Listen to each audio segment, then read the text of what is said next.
Are you struggling for consistency in your sim racing? Does your iRating look like a roller coaster? If so, we have good news for you. The way to get more consistent is to first understand what you're doing differently than the professionals. And VRS is the answer. With our competitive subscription, you will have the telemetry, setups, tutorials, and everything else you need to fully analyze your driving. Our data packs and the ability to compare your driving with the best in the world will show you exactly where to adjust your inputs, change your driving line, and shave seconds off of your lap times. And our powerful and precise Direct Force Pro wheelbase and precision pedals are being used by some of the world's best drivers. All these champions agree that VRS hardware is not just the best on the market, it's also priced well below the competition. So if you're looking to upgrade to direct drive and the best pedals in sim racing, VRS is your answer. If you want to get better, get faster,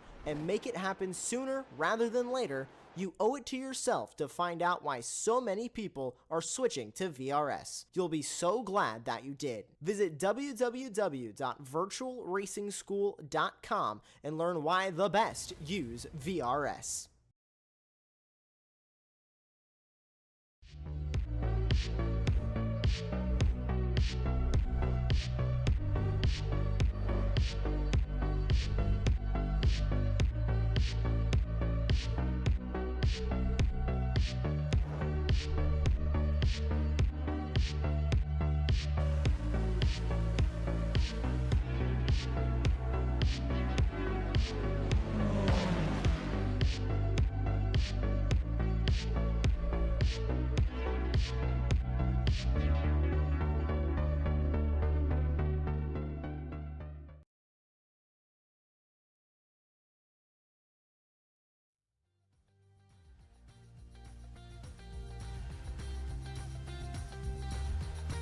Greetings, race fans, and welcome to Apex Racing TV's presentation of the Radical Esports Cup. J.R. Gregory here with you on the call. Beside me in the commentary booth, Mr. Tom Dillon, and in the production carrier, our friend and colleague, Joshua Wilkie. And the star of today's show, the fantastic Radical SR10, 425 horsepower, only 725 kilos, no traction control, no anti-lock brakes. And folks, we are showing the top split of the public server here, 2100 GMT Friday, as we do every week. So this is not a league event, not a private event. If you would care to join us, take these Radicals for a whirl and appear with us here on Apex Racing TV. All you have to do is show up, and you can join us on one of these fantastic broadcasts. And as I tell you every week, mastering the SR10 will make you better at every car that you drive. This, of course, is the season finale, but the provisional schedule for next season, 2024 season 3,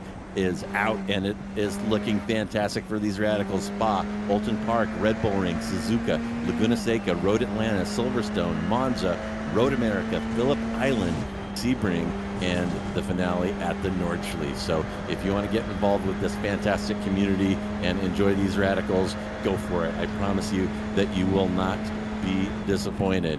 And here we are, as I said, the season finale, week 12 of 2024 season 2. And as you can see, we are at a foggy Elkhart Lake, Wisconsin, Road America. Road America is located outside the picturesque village of Elkhart Lake in the Kettle Moraine region of Wisconsin. In the early 50s, the town had been host to annual sports car races conducted on ad hoc circuits on public roads, but safety concerns ended open road racing and led to the construction of Road America in 1955. And as we approach the 70-year history of this iconic circuit, Road America plays host to NASCAR, IndyCar, IMSA, and a busy slate of amateur track days. Today's configuration: 4 miles, 6.5 clicks, 14 corners. The current track record is a 141.874, all the way back from 1998, set by Alec Zanardi in a kart car.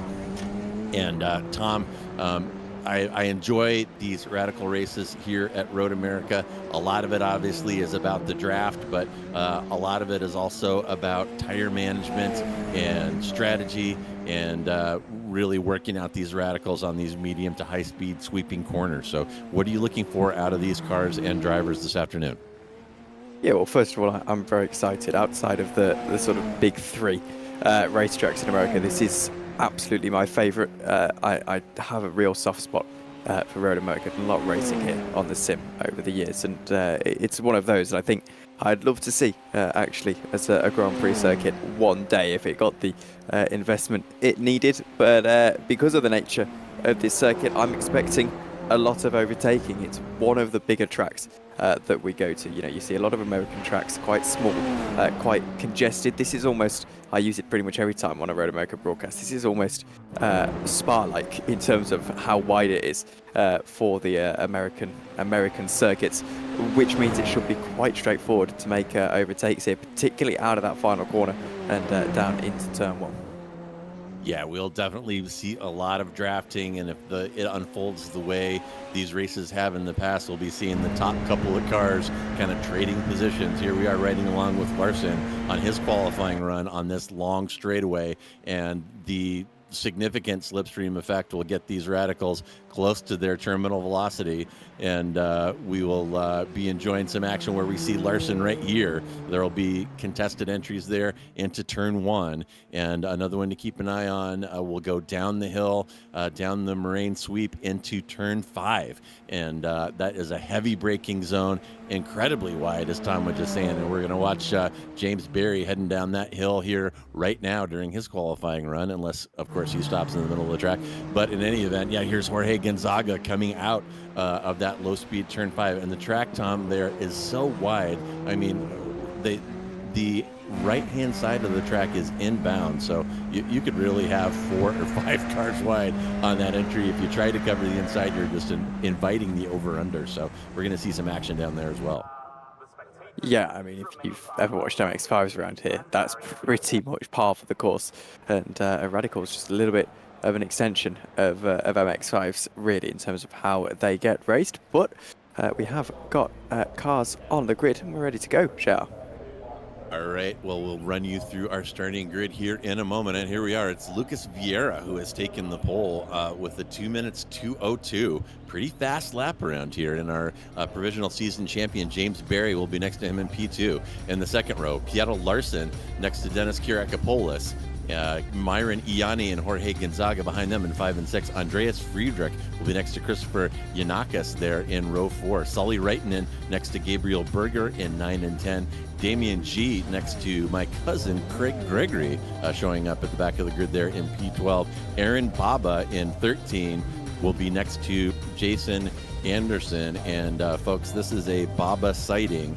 Baba is one of the undisputed masters of this radical, and he may be playing his back to front challenge here, and I promise you that we're going to see Baba making some moves and quickly cutting through the field, challenging himself to see how far he could get to the front. So that's our early call for the hard charger. We'll keep an eye on him and see how that unfolds, but right now we're waiting for all the cars to grid. Looks like Denis Kyriakopoulos still waiting, and yeah, there's the iRacing blimp floating high above the moraine country here in Wisconsin. And back to the grid, the lights are on, all the cars are there. That is Vieira there in the number 2 car. He is going to have the inside run into turn 1 and into turn 3, and here we go.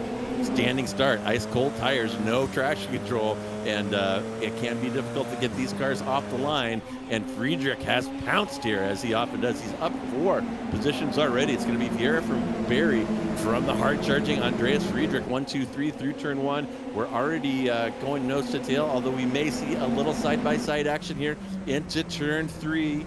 And riding along with Reitinen, it was peeking inside of Gonzaga, could not quite get that move done. But here we are charging down the hill towards turn 5. We're going to see a lot of action here in this heavy braking zone. These tires are still cold, so discretion is going to be the better part of valor here. Absolutely, as they make their way down now the hill into the next heavy braking zone. 2 wide running a little bit throughout the field. We're going to ride on board here. A fantastic view of the cars just ahead. Craig Gregory having a watch of this into the left-hander as they go up the hill. The thing is, Joe, the rest of this circuit is so quick as well. So many overtaking opportunities. Briefly off track, Lucas Vieira, I think, actually at the lead of the race. He's managed to collect it up, I think, just dip to wheel onto the grass perhaps. There's some running in the background as Christopher Yanakis finds himself battling with Sully Rattinen as they make their way through into the right hand of the Finnish driver, not quite able to find a way through, and we have our first driver off. It is car 12, Jason M. Anderson, off on the road on driver's right, and I wonder if he's caught up perhaps with Craig Gregory, who's also tumbled down the order. Yeah, he may have had some help from cousin Craig there on that entry to turn 8. Here we are riding along with Dennis Kyriakopoulos, looking back at Gonzaga. And we are heading through Canada Corner now as we're getting close to finishing the first lap. And something to keep in mind here, Tom, I threw some laps down here this afternoon, and I think tire management could actually be a thing, and I'll get to the reasons why here in just a second. And here we are with Gregory. He is the 11 car there, and looks like the 12. Oh, yeah, boy, that was a bit of a dive there into turn 8. That's going to turn Gregory and put them both into the kitty litter. So Gregory might be feeling a little salty about that move. But what I was going to say, Tom, is that the front tires are potentially going to be victimized on this track, and the main reason for that is that carousel. You can't really do anything but understeer all the way around that, and what that means is you got to use trail braking, rotate the car with the brakes, and try to spare the front tires in other portions of the track where you have that option. And like I say, these radicals can blow the front tires off if you overuse that understeer that they're prone to. So we'll keep an eye on that tire management situation for you. And here's my cousin Craig. Looks like he had to stop for some repairs. And my goodness, yeah, he is way in the back now with only Anderson behind. And you see Anderson there up on Jackson. Not sure if we'll see that radical back out again. This is another replay of Jason M. Anderson, perhaps it getting a little bit worse. Was this the dive again? It is. This is what happened. Dives down the inside. He was way too late. The gap was never really open. And I don't normally like to call incidents black and white, but I think we will all agree that was absolutely his fault there. Unfortunately, just miscalculating his braking. So comfortable at the top of the field then for Lucas Vieira. James Barry 0.6 of a second up behind Andreas Frederick. A lot of regular names in this series inside of your top 3, apart from Lucas Vieira, actually, who is sort of won and out hit, winning, looking to win what I can believe is his first race of the season, has the number 2 seed. Obviously, at the moment, our number 1 seed, Erin Baba, is all the way down in 10th position. He's had an off track on this lap. Here he is, trying to get himself ahead of Sully Rattinen. We'll see if he can do that actually down into turn 1 here. Gets a fantastic run out of the final corner. Turn 14, goes to the inside line very early into turn 1. It should be quite easy for him. 155 mile an hour as they make their way into the braking zone through the fog, down into the first corner of the racetrack. And Erin Baba on the inside line should get the job done. Here he does. Sully Rattinen forced a little bit wide, but I fear this might not be over just yet because the slipstream, JR, very powerful. Yeah, absolutely. And you could really see that when the cars came across start finish that time. The whole timing tower lit up with purple laps, one after the other. Currently, Christopher Yanakis in P6 sitting on the fastest lap at 2 minutes, 0.21. And Vieira running at 2 minute, 0.40. Of course, running up front without the benefit of the slipstream. But as we sit right now, it is Vieira from Barry, from Friedrich, from Larson, from Gonzaga is your top 5. And very little gap between any of these cars until we get back to about P11 Berger, who has had an incident, got about a 4-second gap ahead of him. But otherwise, we're running nose to tail here, which tends to happen in these tracks with long straightaways. It does look at the top speed on there, 162 for Vieira. He's down on top speed, but also hasn't been in the slipstream, of course, in the last sort of few laps or so. 166 for Barry, also not been in the slipstream a lot actually. 169 for Frederick. So Frederick carrying a lot of pace in that radical, but happy to stay just behind Barry where he is at the moment. I do sense this is one of those circuits where when you're running in that big train, you don't necessarily want to be too over-aggressive. It brings other people back into the battle that you find yourself in. Obviously, I think Andreas Frederick and James Barry, they are part of the same team as far as I'm aware. And I believe if they were to start battling, it would really poorly affect them in terms of that third car just behind them of Larson, who would start to maybe want to attack the fastest lap into the 1 minute 59s. All of our drivers, but especially Vieira, who goes 1:59.851. That is a very, very decent lap time, and proving why he is dominating thus far. Yeah, Vieira is flying, and he really got what he needed to get done on that lap. He managed to keep Barry and Friedrich out of draft range. And you're right, I don't think we're going to see dicing between those teammates. Barry and Friedrich, their number one concern right now is that gap up to Vieira, and if he gets away, he's going to be gone. And he has definitely lit the wick with that 1:59.85. And Josh thinks he saw a little bit of bump drafting there down the Marine sweep. Friedrich giving Barry some little love taps to try to help him narrow that gap. It has narrowed it a little bit, but Vieira putting on quite a drive here to stay out of the clutches of James Barry, who is no slouch driving these radicals. No slouch at all. Let's keep an eye on the Canadian then, Christopher Yanakis, as he makes his way through that right-hander. I need to learn my corner names. The carousel, that's the corner that we're looking at, and they'll make their way down into the kink, one of many kinks in American racetrack. They seem to love that as a particular name. And now for 5th position, Gonzaga just ahead. We'll see if Christopher looks for a bit of a dive here. He certainly thinks about it, assesses whether he has the room, but then sensibly tucks in just behind. Baba and Kirakopoulos are battling in the background. Baba getting through into 7th position by the looks of things. As you see at the top of your picture, he has re-emerged into that spot. So actually the number 1 seed having a pretty decent drive through the field in this race. He was quite far down the order, wasn't he? As low as 11th earlier on in the race, already back up into 7th position, up 6 positions on his start. Pretty decent.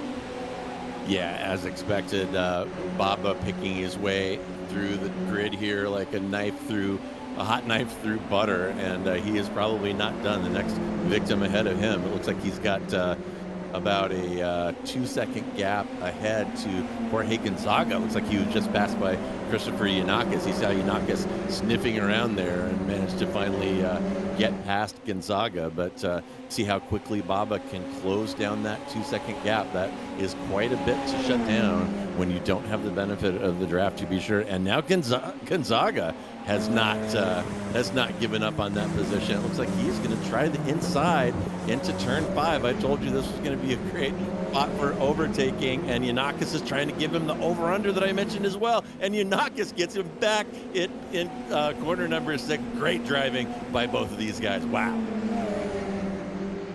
5 laps into the 12-lap race, and it's not over yet, because Yanakis is going to find himself under pressure from Gonzaga once again as they make their way through the left-hander. We'll see what Gonzaga can do. He certainly gets the exit. Now they make their way into the carousel. They'll go then down into the kink and through the straight up to Canada corner. We'll see if Gonzaga can use that slipstream to his advantage. He's definitely close enough. It's all about that run through the kink. Should just about be flat in the radicals, I would imagine, if not a slight lift. And Gonzaga gaining so much time. He's gaining and gaining and gaining, not too far away from the braking zone. Having to go defensive is that number 9 car. Gonzaga on the outside line, going to be forced the long way round, but the defense is relatively simple, and we stay as we are.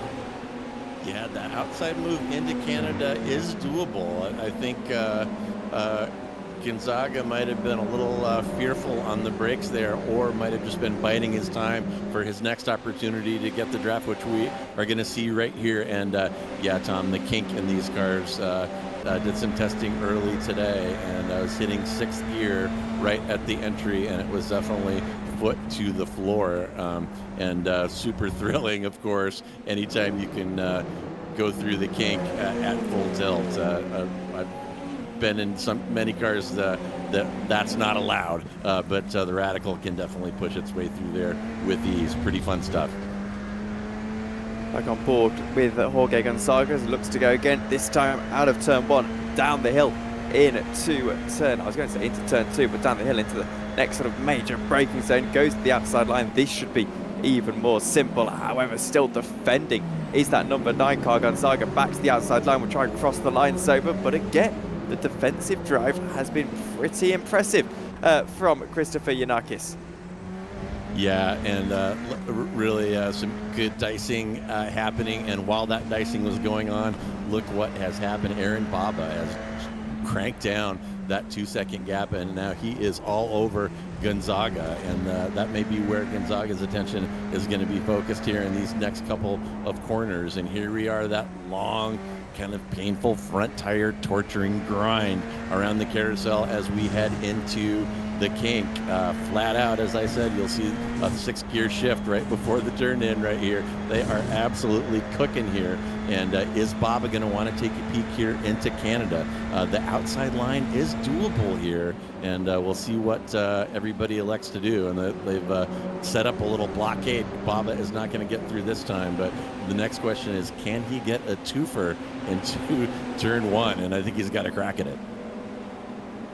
Certainly got a crack at it, and we'll keep an eye on it, because Christopher Yanagis knows he's about, as we get past half distance in this race, to find himself under a lot of pressure. But he's got a good few car lengths here to work with as he looks further behind to see Gonzaga and Baba. They'll go 2 wide, could possibly be 3 wide by the time we get to the bottom of the straight. Baba gets 1, looks to get the second now, and he's closing and closing and closing. Surely can get a run on the outside line. He can't quite do so through turn 1, having to set himself up for that move as we make our way down into turn 2. Again, trying to just jinx the outside, then tucks in behind once again to turn 3 we go, technically speaking, if you're considering the motorcycle corners. And Baba now gets that exit, goes to the inside line, and should this time make his way through and up into 5th position. This is quietly a very, very impressive drive for him. I think he'll want, as he hasn't quite got this done yet, by the way, goes to the inside line again, dives down that inside, and able to just about squeeze his way through. Jorge Gonzaga not able to capitalise really in any forward momentum direction for him. But Baba would have liked to have been in the top 3 here. However, driving up into 5th position, probably a decent drive.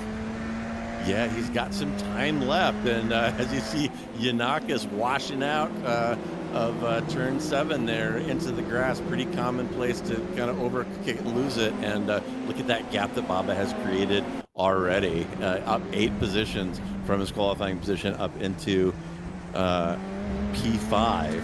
And we're riding along with Yanakis now, and here's turn 7. You got to get a little bit of the grass. And yeah, I told you folks that if you overuse those front tires, the push is going to get worse and worse. And you saw it right there, washing out of turn 7 as that radical would not turn in. And there's Gonzaga trading paint again with Yanakis. Yanakis has 3 different colors of paint on that car at this point between Baba and Gonzaga. And here they go through Canada. And they're going to both go side by side up into turn 14, or are they? Gonzaga thinks better of it, tucks in behind, and is going to have another swing at it here in turn 1. And man, Road America, this is exactly what we were anticipating, and it's unfolding as kind of a draftorama. It is almost as we expected, as Gonzaga gets himself past Yanakis now, but it's not done just yet. Yanakis still on that inside line, keeps his nose in. Gonzaga with the extra speed around the outside line, but again, not done just yet. His exit isn't fantastic, and they'll trade paint once more. The insert name here, got able to get himself around the outside and just about holding on. Christopher Yanakis then gets a little bit too aggressive, tries to get himself back into that slipstream. He's going to have to go the long way around, though. Gonzaga goes to the inside line. He's got no choice here, really, by the looks of things. Yanakis all the way around the outside line. As I said, had to go the long way around. We'll try it again, but Gonzaga on the brakes is strong, runs him out of road. In the background, the number 6 car trying to get involved as well. He's on the inside line. What can he do down the inside? Able to get ahead of Christopher Yanakis, and that's Iani able to make his way through into 7th position. That was opportunistic, and that might have just worked directly against Yanakis. Yeah, great move by Iani. His teammate, Jorge Gonzaga, kind of working interference here. And boy, this can really happen when you're focusing on braking and little rubbing and making a tight corner. And uh-oh, there was somebody right behind me? No. And Iani, opportunistic, as you say, Tom, sticking it through there. And my goodness, and you know, we've had the pleasure of speaking to Jorge Gonzaga after a couple of these races, and he is a happy, good-natured guy, and I'm telling you right now that he is grinning ear to ear with this outstanding race that he's involved in with Yanakis. Absolutely, and well, keeping keying his eyes on this as well. The battle for 5th position. Bob has checked out actually really 3 seconds down the road. It's also pretty close at the lead of the field as well. Only 8/10 of a second in, but our eyes planted on this as James Barry goes faster by a couple of attempts on Vieira. We now have 2-lane running as Kirakopoulos trying to get himself past Iani as further forward. Gonzaga trying to get himself back past and does into turn 1. Down the inside line he goes. And Yokis, oh my word, he completely makes a hash of it and is into the wall.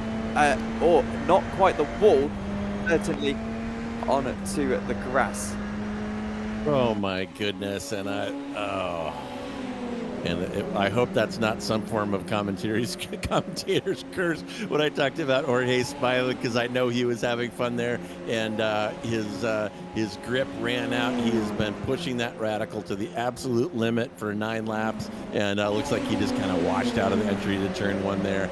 And man, unfortunate for him, because I know he's having a good time and is going to be bummed that he got broken out of that group that he was running with. And holy cow, he was rolling the dice there, using the pit exit to try to create space for himself as Yanakis here covering the inside aggressively. And wow, that could have been move of the day, Tom, but as my grandpa always said, if a frog had wings, he wouldn't bump his ass a-hopping. Yeah, absolutely. And Yanakis now in 6th position. As I said, Bob had checked out down the road. The problem with HIR is that's sort of ruined the battle that we had. Yeah, it absolutely did. But still, we got something going here with Yanakis, Iani, and Kirakopoulos here as we're entering Canada. Looks like we're about to start lap 10, so we got about 3 laps left. And Yanakis now, see if he can pull something here. He needs to kind of get a little better gap going, or he's going to be dragging his competitors behind forward. The draft really is kind of comical in these cars. You feel like you have DRS or a push to pass button when you get within about 7 or 8 tenths of the car in front. You really start accelerating, and here we are back up front, and there is Barry and Friedrich trying to run down Vieira, who has masterfully managed that gap. Look at that, John. It's 0.9. It's been 0.8 or 0.9 for the entire race, and here's just a little smooch here as Friedrich tries to help his teammate wind that gap down, and he picked up a 10th out of that. 2 tenths now. Look at that. It's down to 0.5 there, just ever so briefly. So that's working, Tom. And if Friedrich manages to push Barry into position to make a move here, that is going to be some of the best teamwork that we have seen this season. Really good stuff. That was some fantastic teamwork, wasn't it? And pump drafting not allowed in certain series. Obviously, it's okay here, and they'll be hoping it allows them to make some progress forward. Gonzaga fallen down then, trying to get himself back into 9th position ahead of the Finnish driver, Sully Rassinen. You can always remember that he's Finnish by the colours that are on his car. He's not particularly discreet about it, as Gonzaga trying to find a way through, but following through the carousel, not the most easy task. He'll have to make a way through the kink then, and then down into Canada corner. The braking zone for that will be really his best opportunity. Gets through that corner nice and okay. Sully Rattinen goes to defend very, very early, gets himself a little bit on to the grass, gives Gonzaga the run on the outside line. He's ahead right now and will stay ahead as we head into the braking zone, gets himself through and is able to cut across just before Sully Rattinen can come up with a counter attack. Nice. I love to see that outside move into Canada there. We saw Gonzaga a little tentative in a similar position earlier on in the race. And this time he said, I'm not going to wimp out on the brakes this time. I got position. I'm making that outside move. So good work by Gonzaga, and that will put him up into P9. A far cry from where he was, but going off at high speed in turn 1 could have turned out much worse. And then here come the bump draft brothers, Barry and Friedrich, and watch this gap. We're looking back from Barry toward his teammate Andreas Friedrich, and they'll start tapping here on the Moraine sweep here shortly. And watch the gap now from Barry to Vieira and how much it drops with just a little kiss from his teammate behind. Yeah, he got a 10th out of it. But is it going to be enough running out of time here, Tom? Lap 11 right now, so they're going to make something happen. It has to be soon. And is that Iani making a move on Kyriakopoulos there? Are we looking at Iani and Yanakis? Yeah, there we go. Okay, that was Yanakis making a move on Iani. And Yanakis having a solid drive. He's definitely had some fighting going on and managed to move up 2 positions through all the dicing and defense from the drivers around him in the grid. So Yanakis having a good time today too, I'd wager. Yeah, and we're into the final lap of the race in just a moment's time. So I'm keeping an eye on James Barry. He's only 8 tenths of a second, JR. So I wonder, as 8 tenths of a second visually looks a lot bigger than you'd think. And I wonder into this final lap if there's going to be any, if there's going to be potential.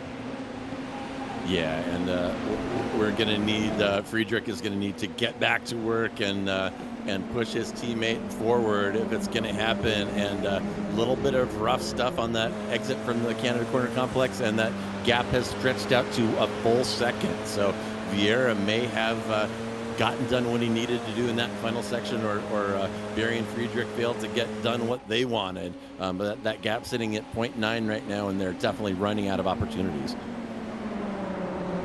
So final lap of the race, final few opportunities for James Barry to get his final win in what has been a pretty sensational season for him. Iani looking to attack for 6th position ahead of Yanakis, but can't quite do so just yet. Goes to the outside line. Kyriakopoulos getting involved as well, keeping an eye on the battle for the lead then as the 2 teammates looking to work together, but it's 9 tenths of a second worth of a gap. James Barry needs to find that pace with him, and he needs to find it very, very quickly.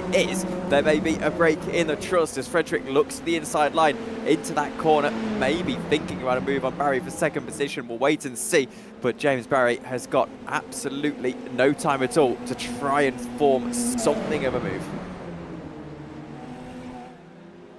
Oh my goodness, and more dicing between Yanakis and Iani there, with Kyriakopoulos sniffing around behind that. And again, oh my goodness, another car off in the grass there as these radicals have chewed those front tires off over the course of this one. White flag flying, and look at that gap, Tom. I think Vieira has done it. He was never really threatened, and that gap is now extended to over 1 second now. So it is going to be Vieira from Friedrich, barring some kind of disaster, and with Larson's kind of sniffing around there. But the start finish is pretty quick after turn 14 there, so unlikely that anybody's going to be able to put themselves in a side-by-side position to challenge on this last lap. But great drive by Vieira.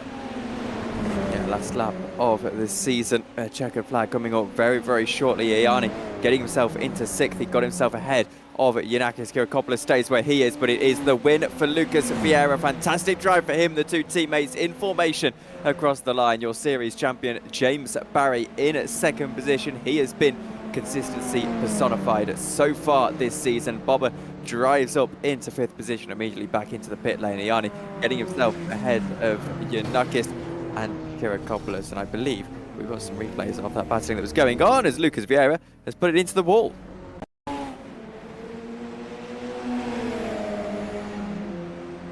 There's JR, if you'd like to talk us through the battling. Oh, sure, and yeah, we're back to Iani and Yanakis there, and here we are heading down the Moraine sweep into turn 5. Denis Kyriakopoulos with a real nice popcorn seat here. And yeah, looking to push those tired tires into turn 5. Side-by-side action here into 6. And man, these guys, Yanakis had himself a hell of a race, Tom. He was fighting with Gonzaga. He was fighting with Gonzaga's teammate Iani. And here's a replay of them switching positions again. Oh, at that nice dive into Canada on the last lap. And interesting that Yanakis left that open. We had seen some pretty solid defense from him throughout that race, but left the door wide open that time, and Iani shot straight through. So Wow, what a fantastic race and conclusion to the season. And I've got the season top 10 right here.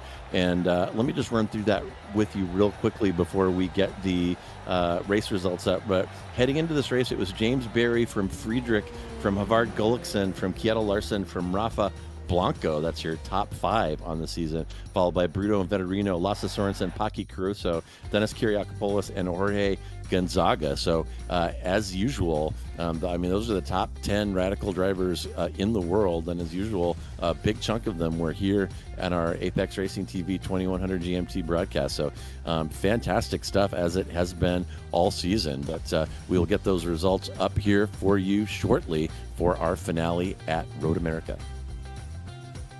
So here are your race results for the final race of the season. Lucas Vieira taking a victory ahead of James Barry by second at the line, but that could well have been a lot less. Andreas Frederick is in third position with Larsen in fourth. Erin Bubba drives through the field bravely to finish in fifth position as the number 1 seed. Marian Ayani is in sixth place with Christopher Yanakis in seventh. Dennis Kiriakopoulos, Jorge Gonzaga and Sully Rattanen are your top 10. Only 15 seconds separating the entirety of our top 10 at the end of the race. Then it is Gabriel Berger, Damien G, Craig Gregory, and unfortunately retiring from the race, Jason Anderson. Well, that was a fantastic race, and my goodness, the schedule next time looks fantastic as well, and it has been such a pleasure, Tom, working with you, Josh, and covering this radical community yet again. It is great racing week in and week out. These guys are really good at driving these cars that are a handful, and a high level of car control, high level of trust, as we see a lot of dicing and side-by-side action. Really a fantastic series, and it's only getting better. Yeah, absolute pleasure to wrap this one up. But folks, we are not just about these fantastic radicals here on Apex Racing TV, and Sunday is hot coming up this weekend. We have 2 more radical races here at Road America, so if you enjoyed that drafting action, come back and check out on Sunday the Americas and European Championships of Radical Series. Also, Ray Esports Formula Ford will have a Weekend Warriors event at VIR, a fantastic and classic track. Spec Racer Fords, also Ray Esports, will be at Watkins Glen, and the Racing Unleashed Series League Racing will feature a GR86 race in the rain at Spa. So that will be some version of bumper cars, and probably worth watching. And Monday starts the week off strong with Rick Matek Sports Cars mixed class racing at the tight confines of Mid-Ohio.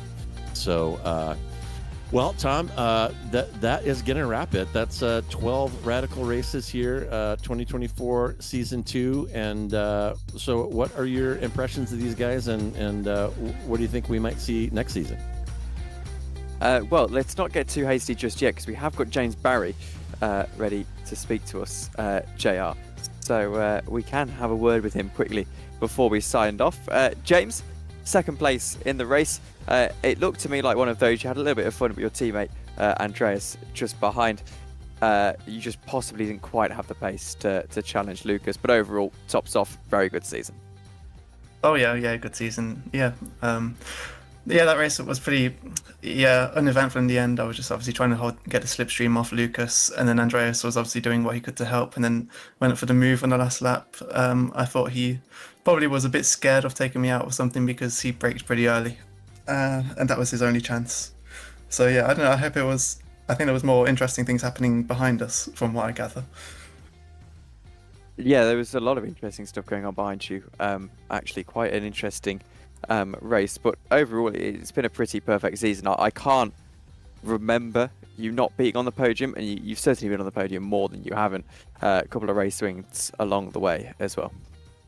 Yeah. Well, there's not much to say. I mean, I've done a good job, and it's been really fun. And I would like there to be more. I don't know, people like Erin, for example. It would be nice if guys like that would do it more often, because as much competition as we can get, the better, really.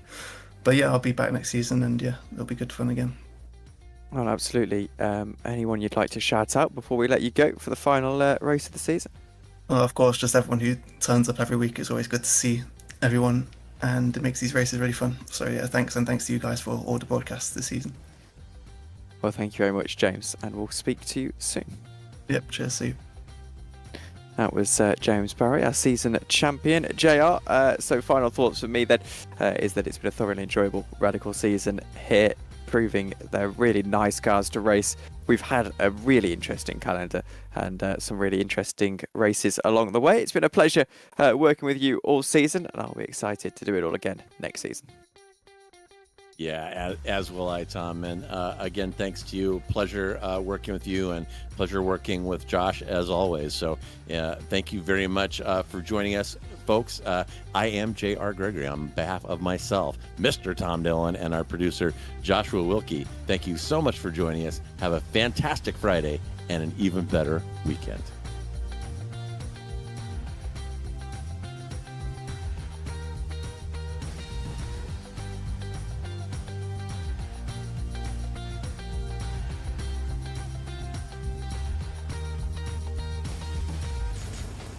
Are you struggling for consistency in your sim racing? Does your iRating look like a roller coaster? If so, we have good news for you. The way to get more consistent is to first understand what you're doing differently than the professionals. And VRS is the answer. With our competitive subscription, you will have the telemetry, setups, tutorials, and everything else you need to fully analyze your driving. Our data packs and the ability to compare your driving with the best in the world will show you exactly where to adjust your inputs, change your driving line, and shave seconds off of your lap times. And our powerful and precise Direct Force Pro wheelbase and precision pedals are being used by some of the world's best drivers. All these champions agree that VRS hardware is not just the best on the market, it's also priced well below the competition. So if you're looking to upgrade to direct drive and the best pedals in sim racing, VRS is your answer. If you want to get better, get faster,